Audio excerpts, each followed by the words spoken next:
Avtomatik Rollstarning temir staldagi Andijon viloyati Asaka tumaniga Doston aka Tunko'fon ustasining uylariga o'rnatib berdik. Ish jarayonimiz bitdi.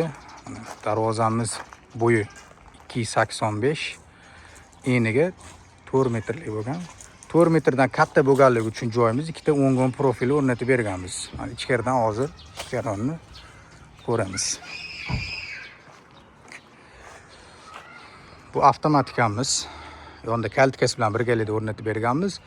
285 deganimiz bu bo'yiga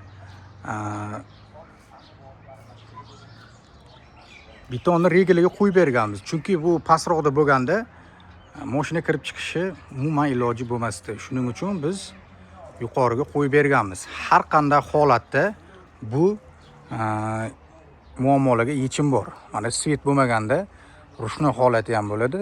Radio blogimiz kattasidan bo'lgan. Shu holatda bo'lgan mana kaltkamiz.